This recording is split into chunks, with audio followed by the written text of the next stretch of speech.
Hey everyone, welcome back to Smart Talks. Today we're doing a deep dive into Thinking Fast and Slow. Oh, yeah. Have you heard of this one? Absolutely. By Daniel Kahneman. A classic. It's really a fascinating exploration of how our minds work Yeah. and how we make decisions. It's one of those books that once you read it, Yeah. you can't unsee the world through the lens that it gives you It's so true. about our own biases and how we think. Yeah, like you start noticing it everywhere, right? Everywhere. Yeah. In everyday life, Right. in investing, just all over the place. Yeah. So for those who haven't read it, the basic premise is that Kahneman kind of divides our thinking into these two systems. Two systems. Yeah. System 1 and System 2. Right. And they're very descriptive names. yes, very descriptive. System 1 is the fast system. Yeah. It's the automatic, intuitive one. Right. It's what makes you swerve to avoid a car accident or, Right. react very quickly to a loud sound. Like a gut feeling. Yeah, your gut feeling exactly. Right. And then there's system 2, which is the slower, Yeah. more deliberative analytical system. The one that requires effort. Yeah.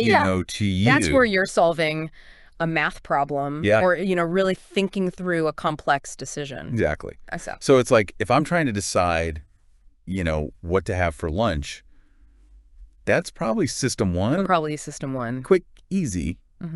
But if I'm planning my investment portfolio for the next 10 years, Right. that's definitely going to require some System 2. Yeah, a lot more system 2. Yeah, because you need to Right. weigh different factors and consider different possibilities. You research, Exactly. analyze all of the data. Yep. So that's kind of the basic framework. But the book goes so much deeper than that. Yeah. Into all the fascinating ways that these two systems interact. Right. And how they can sometimes lead us astray. And often lead us astray because they evolved, in a very different environment than the one we live in today. Yeah. So like we had these sort of ancient brains Yeah. trying to navigate the modern world Exactly. and all its complexity. Yeah, and it's not always a good fit. No, it's not. All right. So let's dive into some specific examples Sure. of how these two systems play out in everyday life. Okay. And maybe even some actionable advice for how we can improve our decision-making. Sounds good.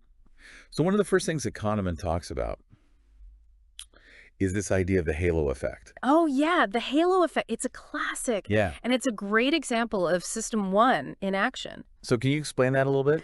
Sure. So the halo effect is basically Yeah. this tendency that we have Yeah. to judge people Yeah. based on our first impression of them. And if our first impression is positive, Okay. we tend to see everything else about them in a more positive light. So if somebody's attractive Yeah, and well-spoken, exactly. we might assume that they're also intelligent and trustworthy. Right, and competent Yeah. and all these other things. Even Yeah. if we have no real evidence to support that. Exactly. Yeah, it's like a halo. It's like Right. this glow that surrounds them. That colors our perception of everything else about them. Exactly. So I guess that's why first impressions Yeah. are so important. They are incredibly important. And, it's not just about personal relationships. It can also affect things like hiring decisions or even how we evaluate investment opportunities. Yeah, that's a really good point. If you meet a CEO and they're very charismatic and you're really impressed by them, Right. you might be more likely to invest in their company, even if the fundamentals aren't that great. Even if the numbers don't add up. Right, Yeah. You're blinded by that halo. Blinded by the halo. Exactly. So it's like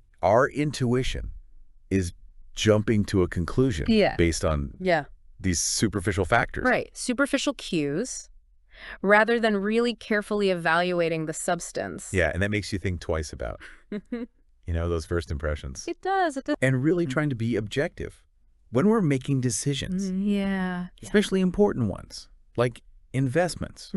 Absolutely. So how do we combat that? How do we avoid Yeah. falling into that trap? Right. Because, it's not like Yeah. sometimes you can just tell yourself, okay, don't be influenced by the halo effect. Right. It's subconscious. Exactly. It's happening whether we realize it or not. Right. So I guess the first step is just being aware of it, right? Awareness is huge. Yeah. Just knowing that this bias exists Okay. can help you start to question your own judgments. So if I'm, meeting with a potential investment partner or evaluating a new company to invest in, Right.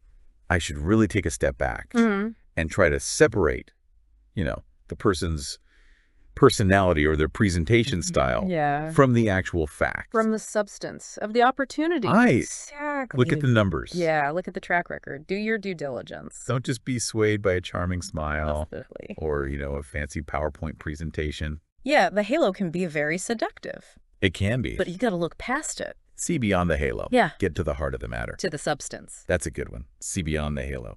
I like that. So another interesting example of how our minds can play tricks on us is this idea of the availability heuristic. Oh, yeah. Tell me about that one. So this one's all about how easily something comes to mind, how available it is in our memory. Yeah. And we tend to overestimate the likelihood of things that are easy to recall. So, like, if I've been reading a lot about a particular industry lately, maybe I'm going to think that industry is more important.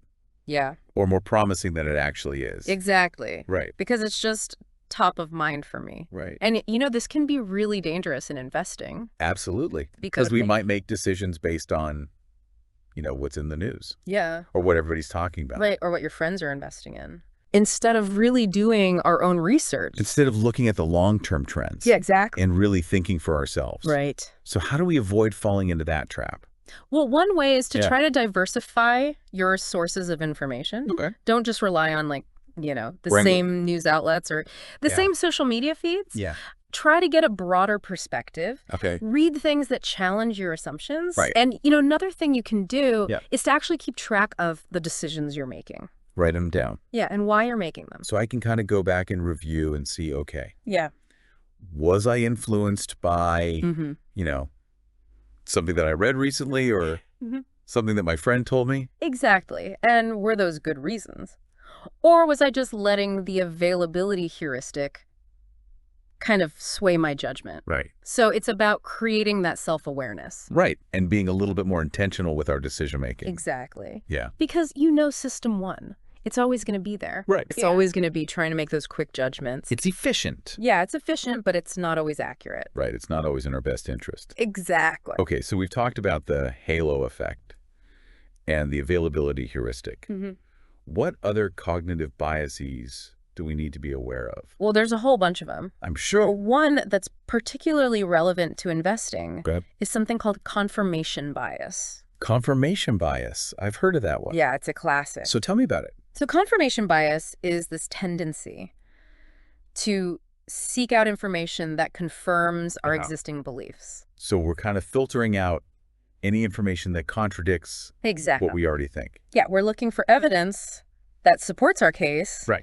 And we're ignoring evidence that might challenge our case. Yeah. And I can see how that could be really problematic. Right. In investing. Oh, absolutely. Because if we're only looking for information, that confirms our belief. Right. That, this particular stock is a good investment. Then we're going to miss all the red flags. Exactly. We're going to miss the warning signs. We're going to miss the potential downsides. Right. And we might end up making a really bad decision. A very costly decision. Yeah. So how do we fight against this bias? That's a good question. How do we fight against it? Well, one strategy is to actively seek out dissenting opinions. Okay, so if I think that, yeah, this company's a great investment, yeah, I should go and look for articles or analyst reports that say the opposite. Exactly. That say, this company's actually a terrible investment. Right. And, it might feel uncomfortable to read those things, but it's important to expose yourself to those different perspectives. So force yourself to see the other side of the argument. Exactly. Yeah. Because, the more you can challenge your own beliefs, the better your decision-making is going to be. Okay. So don't just live in an echo chamber. Exactly. Get out of that echo chamber. Right. And be willing to be wrong. Be willing to be wrong. Yeah, it's a tough one. It is a tough one, but it's essential. Yeah. For good decision making. Okay. And it's funny because we think we're being so rational when we're making these decisions, especially in investing. We're like, oh, I'm looking at the numbers. I'm being objective. I'm being data driven. But the reality is our emotions are playing a much bigger role. Yeah. They're always lurking in the background, aren't they? They are, and Kahneman actually has this really interesting concept called prospect theory. Prospect theory, I've heard of that one. Which basically explains how we make decisions Yeah. under conditions of risk and uncertainty. Okay. And it really challenges the traditional economic models. So how does it challenge those models? Well, traditional models assume that we're rational actors. Right. That we weigh the potential gains and losses Logically. Objectively and make the decision. Yeah, the one that maximizes our expected value. Exactly. But prospect theory says, not so fast. Okay. Our emotions actually play a huge role. So we're not as rational as we think we are. Not even close. Okay, I'm starting to see that. One of the key insights of prospect theory is that we're actually more sensitive to losses than we are to gains. So like losing $100 feels worse. Boy, worse. Than gaining $100 feels good. Yeah, it's like twice as bad. Oh. That's called loss aversion. Loss aversion. And it's a powerful force. I can definitely relate to that. I know. I've held on to losing investments for way too long. Oh, yeah, we've all been there. Just because I didn't want to admit defeat. It's that feeling of, I don't want to lock in the loss. Yeah, it's like cutting off my arm or something. It feels that way sometimes. Yeah. But the problem is that by holding on to those losers, you're often missing out on better opportunities. Yeah, you're throwing good money after bad. Exactly, you know? Yeah. So how do we overcome this loss aversion? Yeah, that's the big question, right? Well, one strategy is to try to reframe the situation. Okay, how do we reframe it? Instead of thinking about it as a loss, Yeah. think about it as a learning experience. Okay. As an opportunity to make a better decision next time. So like if I sell a stock at a loss, I should just think of it as tuition. Exactly. Tuition in the school of investing. Yeah. Okay. I like that analogy. And, you know, another thing you can do Yeah. is to set clear rules for yourself in advance. Okay. So like a stop loss order. Exactly. A stop loss order is a great example. Yeah. Because it takes the emotion out of the equation. So I'm not making the decision in the heat of the moment. Right. You're not letting your fear or your greed kind of take over. So I'm deciding ahead of time. Exactly. Always what my pain threshold is. Exactly. And that can be really helpful. Yeah, I could see that. In terms of just kind of keeping your emotions in check. Right. And avoiding those impulsive decisions. Absolutely. And, you know, speaking of impulsive decisions. Yeah. Kahneman also talks about this thing called the endowment effect. The endowment effect? Yeah. Okay, what's that all about? So the endowment effect is basically this tendency to overvalue things that we own. Okay. Simply because we own them. So like if I have a stock, I might think it's worth more than someone who doesn't own it. Yeah. And it's not just about stocks. It could be anything. Like my old car. Your old car, your house. Even if it's a clunker. Even if it's falling apart, yeah. Yeah, I've definitely been guilty of that. I think we all have. It's like we have this emotional attachment. We do. We get attached to things. To our possessions. And it clouds our judgment. Yeah, we don't see them objectively. And it makes it harder to let go. So how do we overcome the endowment effect? Well, one strategy is to try to detach yourself emotionally from the thing that you're evaluating. So pretend that I don't own it. Exactly. Pretend you're looking at it with fresh eyes. Yeah. And ask yourself, would I actually buy this? At this price? At this price if I didn't already own it. Right. And if the answer is no. Then it's probably time to let go. Yeah. It might be time to sell.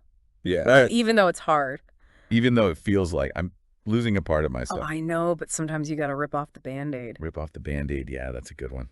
So, you know, we've talked about a lot of cognitive biases today. Oh, yeah. And it can be a little bit overwhelming. It is a little bit overwhelming. But the good news is that just by being aware of these biases, we can start to mitigate their effects. So awareness is the first step. Awareness is key. Okay. It's like shining a light on these mental shortcuts that our brains are taking. Yeah. And once we see them, we can start to question them. And make more conscious choices. Exactly. So it's not about eliminating these biases altogether. Right, because they're part of who we are. They're part of our human nature. It's about managing them. Managing them, yeah. So that they don't lead us astray. So that we can make better decisions. Exactly.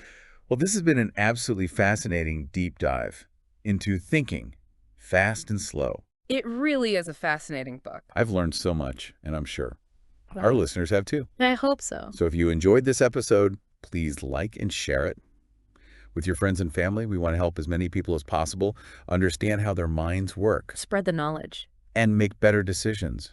And join us next time when we'll be diving into another insightful read, The Psychology of Money by Morgan Housel. Oh, that's a great one. It's a perfect follow-up Yes. to Thinking Fast and Slow. Mm. So until then, happy learning.